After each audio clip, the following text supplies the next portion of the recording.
नमस्कार. श्री अपूर्वानंद लिखित आणि श्री प्राध्यापक ग सहस्रबुद्धे यांनी भाषांतरित केलेलं श्री शारदा देवी यांचं चरित्र आपण वाचत आहोत. आज आपण 16व्या प्रकरणाला सुरुवात करतो आहोत. माताजी कलकत्त्याला आल्या. थोड्याच दिवसांनी राधू आजारी झाली आणि सासरहून निघून कलकत्त्याला माताजींजवळ आली. पुन्हा त्या सगळ्या कटकटी माताजींच्या मागे लागल्या. अजूनही काही कार्य शिल्लक असल्यामुळे आपल्याला काही काळ या लीलादेहाने वावरणं आवश्यक आहे, हा श्री रामकृष्ण देवांचा संकेत माताजी उमजल्या. एके दिवशीची गोष्ट. संध्याकाळ संपून रात्रीला नुकताच प्रारंभ झाला होता. दिवसभराच्या परिश्रमाने माताजी फार थकल्या होत्या. थोडी विश्रांती घेण्याचा त्यांनी विचार केला. त्यावेळी संधिवातावर इलाज म्हणून त्यांच्या गुडघ्याला रोज तेल चोळून दिले जात असे.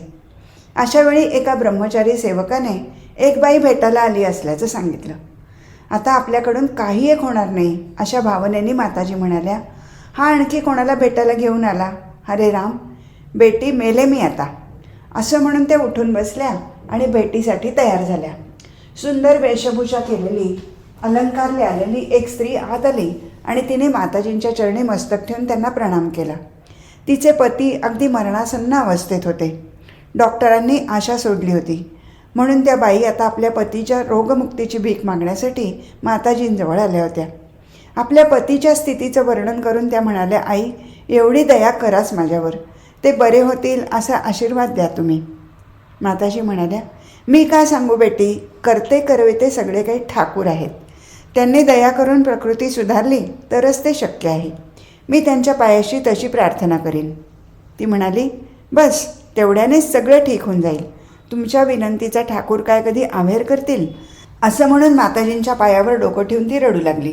तिचं सांत्वन करीत माताजी म्हणाल्या, ठाकूरांचा धावा कर, त्यांना हात जोडून प्रार्थना कर, म्हणावे माझ्या कुंकवाचं रक्षण करा. थोड्या वेळाने त्या बाई गेल्या. बेटी, लोकांच्या शोकातापाने माझं सगळं शरीर कसं अगदी भाजून निघालं आहे. असं म्हणून पायावरचं वस्त्र बाजूला करून त्या पुन्हा मालिश करून घेण्यासाठी सिद्ध झाल्या. त्याचवेळी त्यांना प्रणाम करायला आणखी एक स्त्री आली. ती देखील रोगमुक्तीचीच प्रार्थना करू लागली.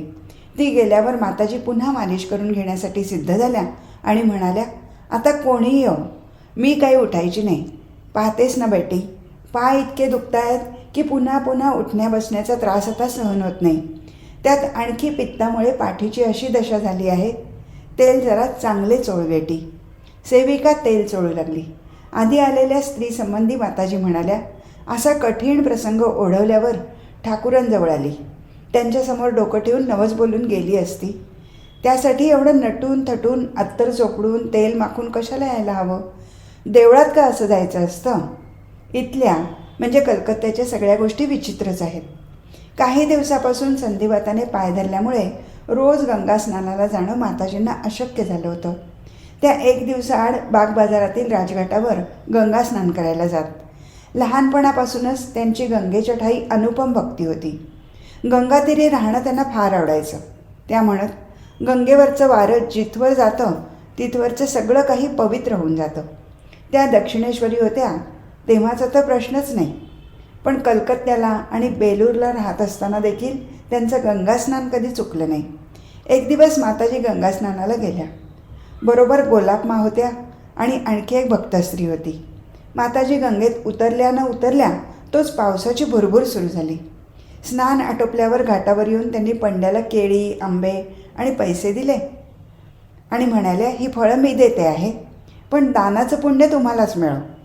स्वतः अन्नपूर्णेच्या हातून आपल्याला दान मिळालं आहे याची त्या पंड्याला काय कल्पना? त्यात आणखी निष्कामदान. त्या स्वतःच चतुर्वर्ग फलदायिनी आहेत, मग त्यांना कसली फलकामना असणार?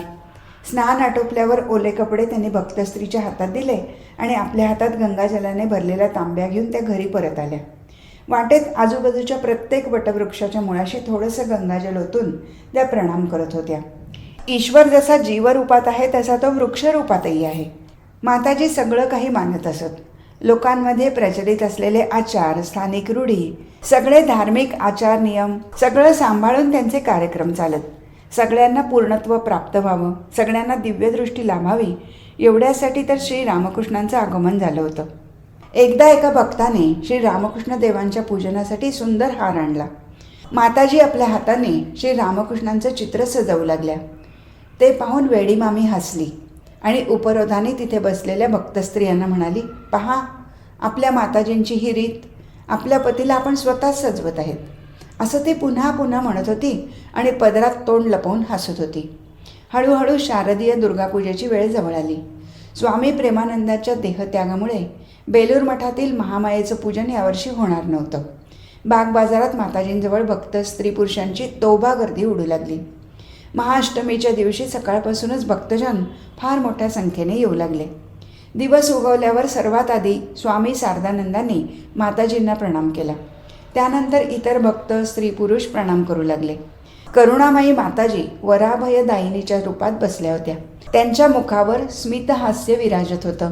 कालीघाट इथे कालीमातेच्या पूजनानंतर ज्याप्रमाणे त्या मूर्तीला नवीन वस्त्र नेसवली जातात, त्याप्रमाणे इथेही स्त्री भक्तांनी माताजींची चरणपूजा झाल्यावर त्यांना नवी वस्त्र नेसवली.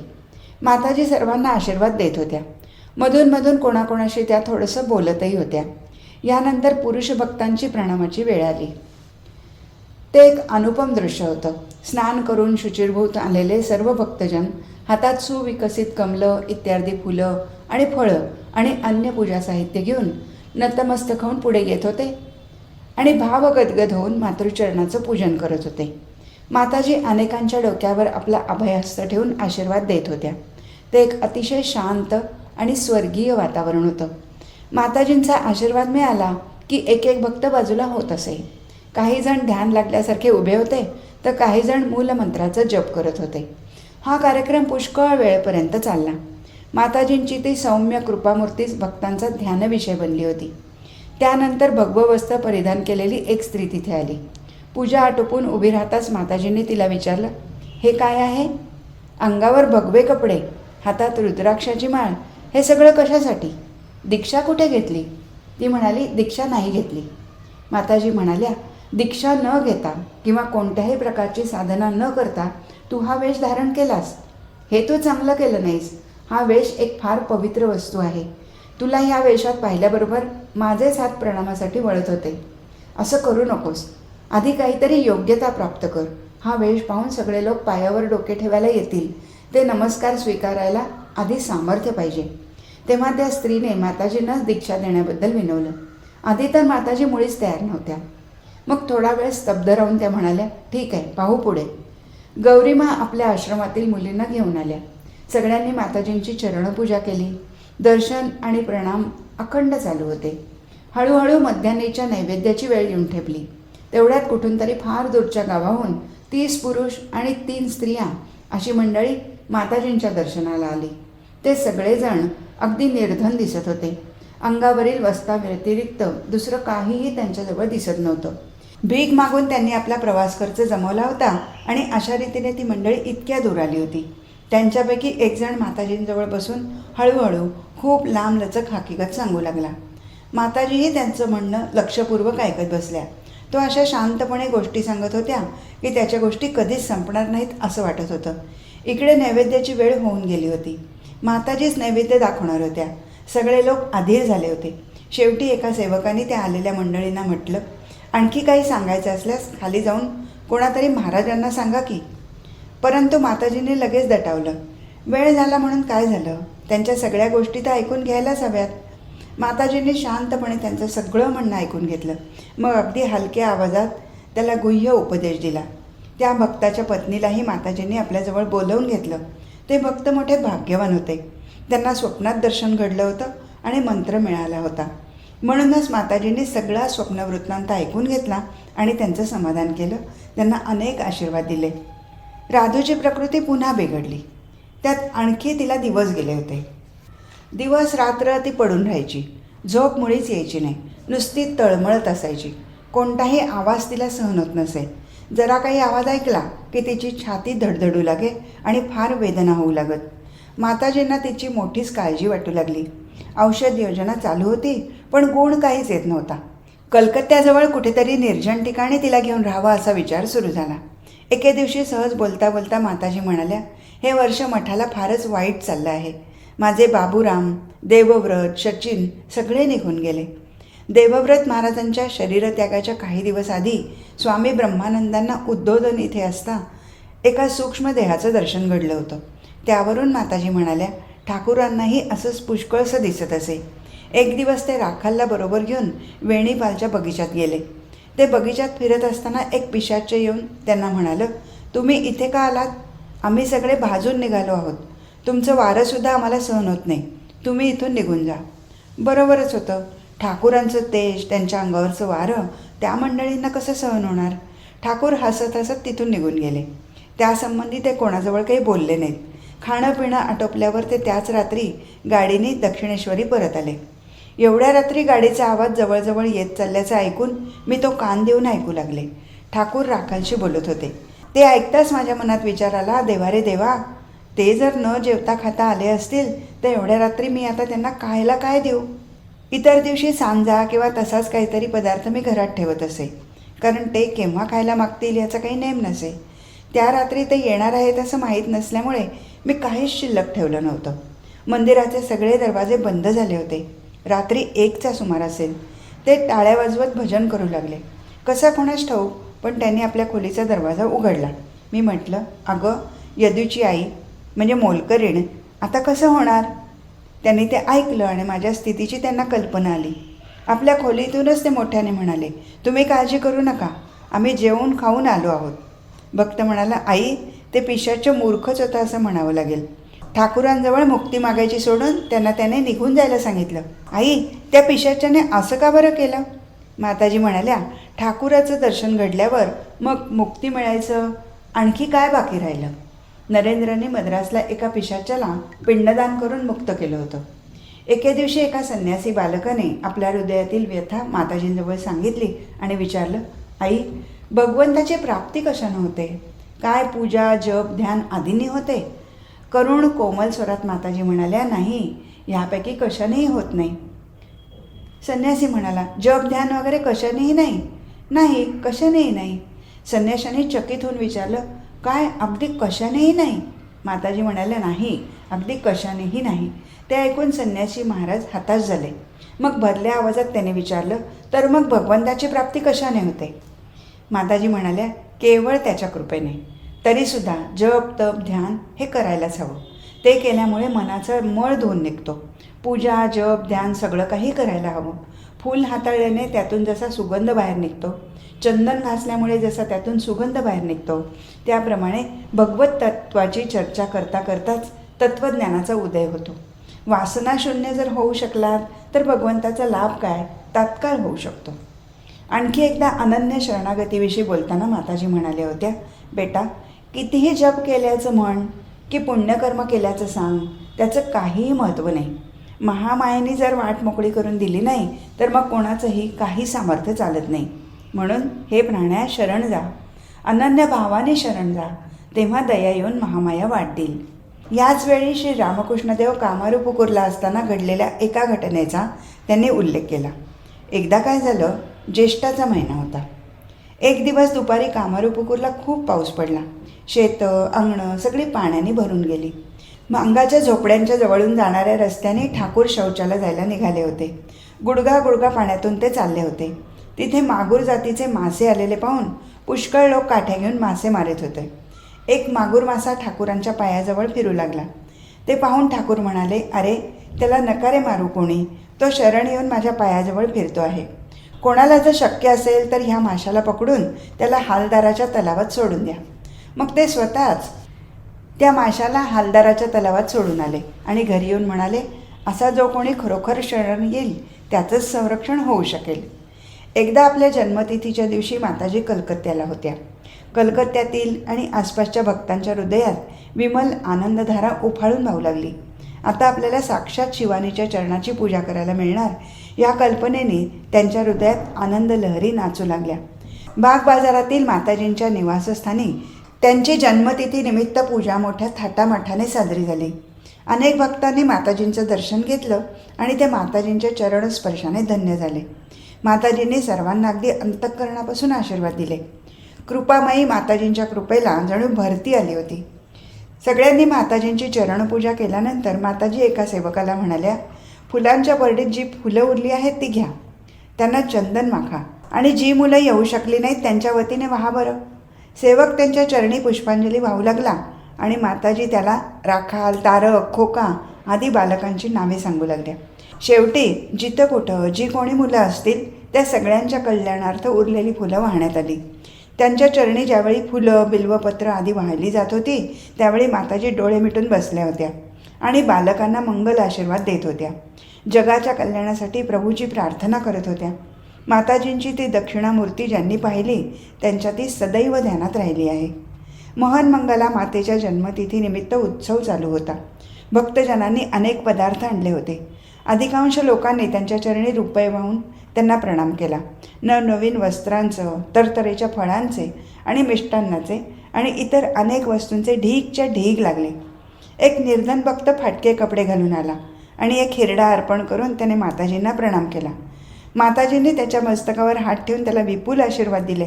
तो भक्त गेल्यावर त्या सेवकाला म्हणाल्या, हा हिरडा नीट उचलून ठेव आणि मग कातरून मला थोडा दे. किती भक्तिभावाने त्याने तो दिला आहे. राधूचा आजार हळूहळू वाढतच चालला. त्यामुळे माताजी फारच चिंतामग्न असत. राधूला कोणत्याही प्रकारचा आवाज सहन होत नसे.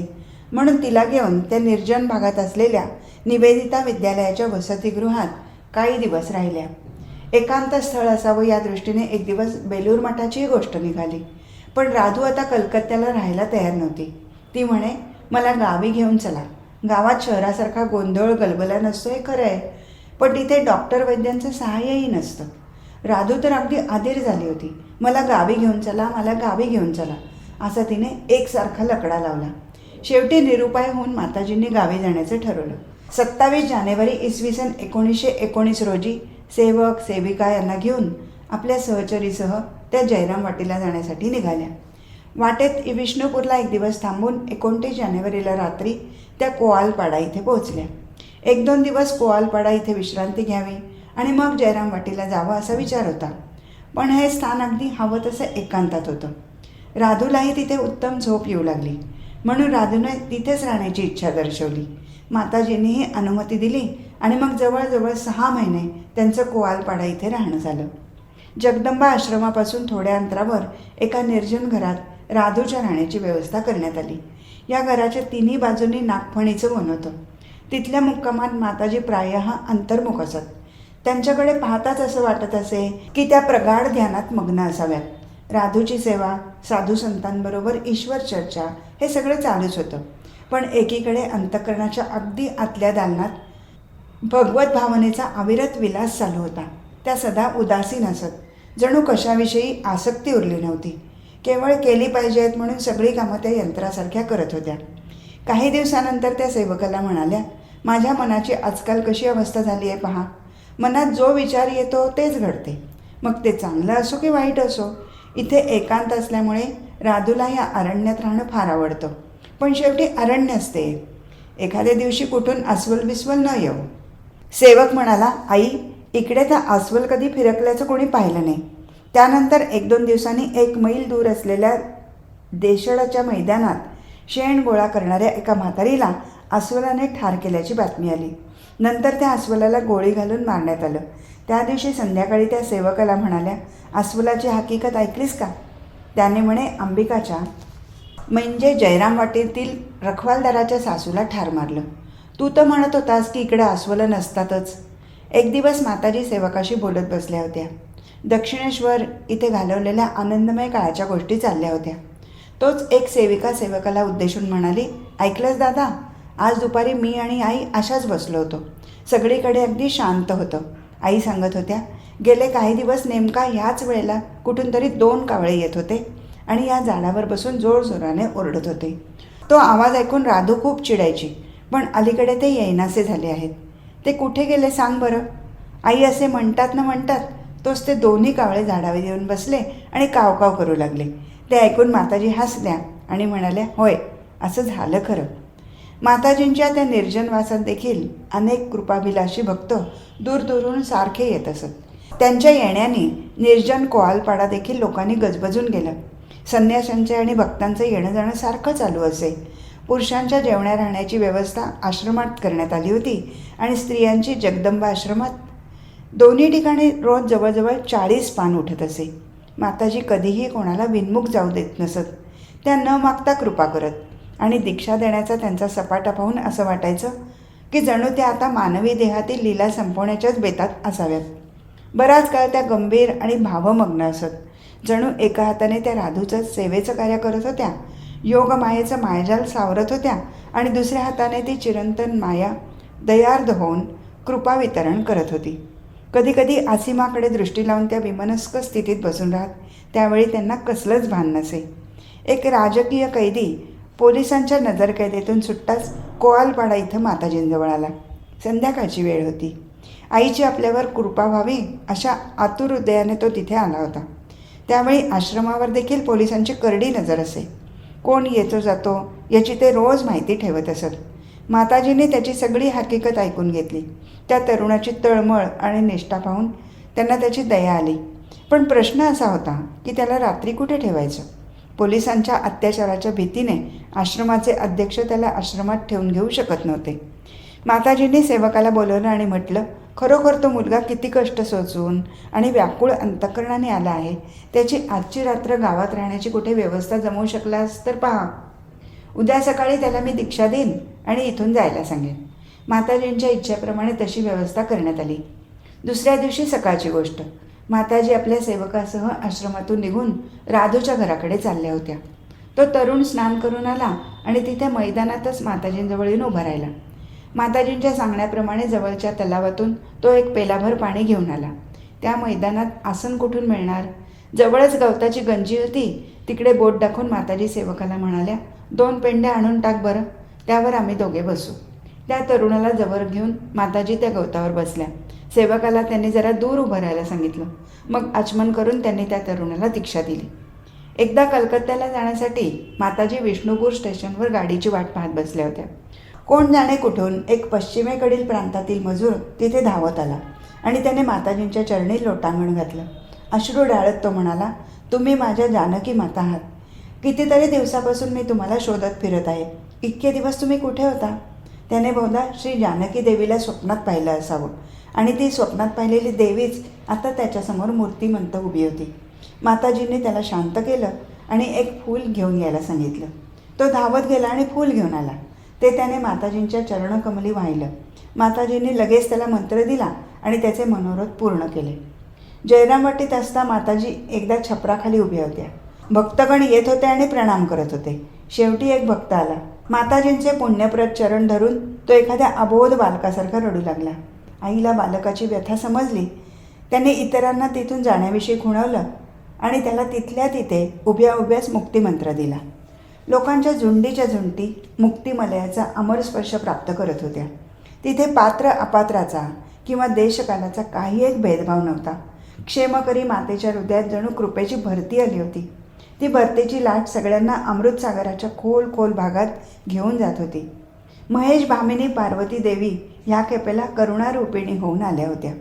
काशीपूर इथे असताना एकदा श्री रामकृष्ण देवांनी कलकत्त्याकडे हात दाखवून माताजींना म्हटलं होतं, पहा पहा या लोकांचं जीवन. अज्ञानात हंकारात हे लोक किड्यासारखे वळवळत आहेत. यांच्याकडे जरा लक्ष ठेवा. म्हणूनच त्यांच्याकडे लक्ष देण्यात माताजी जणू स्वतःला सुद्धा विसरून गेल्या होत्या. तो केवळ श्री रामकृष्ण देवांचा आदेशच नव्हता, तर ती त्यांची शेवटची इच्छा होती. म्हणूनच माताजी अगदी अविश्रांतपणे त्यांच्या शेवटच्या इच्छेची पूर्ती करत होत्या. त्या कोणालाही मंत्र देत होत्या. स्थानाचा किंवा पात्रापात्राचा इथे विचार नव्हता, कारण कोणताही शुभक्षण वाया घालवून चालणार नव्हतं. जीवांचा उद्धार करणाऱ्या पतितपावन श्री शारदा देवींचा ह्या खेपेला अवतार झाला होता. अज्ञान अंधकारात भ्रमणाऱ्या जीवांच्या हृदयात ज्ञानदीप प्रज्वलित करण्यासाठी माताजी अवनी तलावर आल्या होत्या. शेकडो हृदय मंदिरात दिवाळी साजरी करण्यासाठी माताजी आल्या होत्या. अरे प्राण्या, एकदा तरी खऱ्या तळमळीने आई आई अशी हाक मार आणि जीवाच्या कल्याणासाठी सदा ध्यानमग्न असलेल्या त्या मातृदेवीला आपल्या हृदय मंदिरात विराजमान झालेली पहा. हे माते, तुझ्या कृपेशिवाय तुला पाहणे देखील शक्य नाही. मूक शिशूला आई आई म्हणायला आईच ना प्रथम शिकवते. आई, मग मला देखील आई आई म्हणायला शिकव ना. इसवी सन 1907 मधली गोष्ट. एकदा एक मातृहीन मुलगा जयरामवाटीत आला. त्याची आई फार लहानपणी वारली होती. त्यामुळे आई म्हणायचं जणू तो अगदी विसरला होता. माताजींना देखील आई म्हणून हाक मारताना त्याला कसंसंच वाटायचं. ते सर्व माताजींच्या लक्षात आलं. कोणाकडे एकदा काही निरोप पाठवायचा होता, त्यासाठी माताजींनी त्याला बोलवलं होतं. काय सांगायचं ते त्याने त्याला नीट समजावून सांगितलं. तो निघाला तेव्हा त्याला म्हणाला, काय सांगशील ते सांग पाहू बेटा. तो म्हणाला, त्यांनी तुम्हाला असं असं सांगितलं आहे म्हणून सांगेन. माताजींनी त्याला लगेच हटकलं आणि त्या म्हणाल्या, अरे आईंनी सांगितलं आहे असं म्हण. त्यांनी आई शब्द जोर देऊन उच्चारला. त्या बालकाने जेव्हा त्यांना आई म्हणून हाक मारली तेव्हा त्यांचं हृदय तृप्तीने भरून आलं. त्यांच्या डोळ्यातून आनंदाश्रू पाझरू लागले. राजूचा प्रसूतिकाल जवळ आला होता. ती इतकी आजारी आणि अशक्त झाली होती की कोणाच्या मदतीशिवाय तिला कुशीसुद्धा बदलता येत नसे. कलकत्त्याहून येताना वाटेत विष्णुपूरला एका ज्योतिषाने राधूचा हात पाहून हिला बाळणपण जड जाईल असं सांगितलं होतं. ते ऐकून माताजी अधिकच काळजीत पडल्या होत्या. कोवालपाडा इथे आल्यावर ज्याने म्हणून जे जे उपाय सांगितले ते सर्व माताजींनी केले. तिरोलचे कडे आणून ते तिला घालण्यात आलं. एका चांगल्या तांत्रिकाला बोलवून शांती, स्वस्तयन आणि नाना प्रकारचे क्रियाकांड करण्यात आलं. चंडीची पूजा मानली गेली. टोणा, तोडका, अंगारा, धुपारा काही एक शिल्लक राहिलं नाही. देवी देवतांना नवस करण्यात आले. तात्पर्य हे की राधूची प्रकृती सुधारण्यासाठी माताजींनी सर्व प्रकारचे उपाय योजले. शेवटी एक दिवस त्या म्हणाल्या, मी तर सगळ्याच देवी देवतांना नवस केला आहे, त्यांची प्रार्थना केली आहे, पण कोणी माझ्या मुलीकडे डोळे उघडून पाहायलासुद्धा तयार नाही. जे विधिलिखित असेल, राधूच्या भाग्यात जे लिहिलं असेल तसंच घडेल. ठाकूर, आता तुम्हीच रक्षण करणारे आहात. आणि तसंच झालं. 9 मे 1919 रोजी कोणत्याही प्रकारचं संकट न येता राधू सुखाने प्रसूत झाली. राधूचं दीर्घ आजारपण आणि तिच्या स्नायूंची दुर्बलता लक्षात घेऊन शस्त्रक्रियेची आवश्यकता वाटल्यास एक विशेषज्ञ डॉक्टर आणि दाई यांना बोलवून ठेवलं होतं. पण सुदैवाने कोणताही कृत्रिम उपाय न करता राधूची अगदी सहज सुटका झाली आणि तिला मुलगा झाला. ही बातमी ऐकून सर्वांना फार आश्चर्य वाटलं. वनात जन्म घेतल्यावरून माताजींनी राधूच्या मुलाचं नाव वनविहारी असं ठेवलं. प्रेमाने त्याला बनू म्हणून हाक मारत.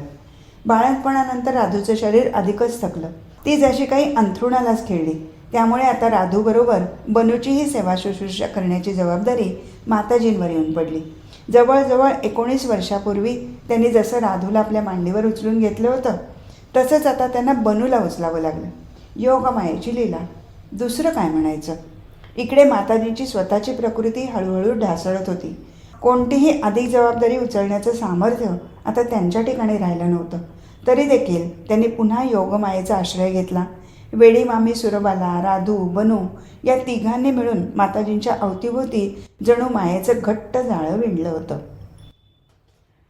आज इथेच थांबू. हरिओम तत्सत.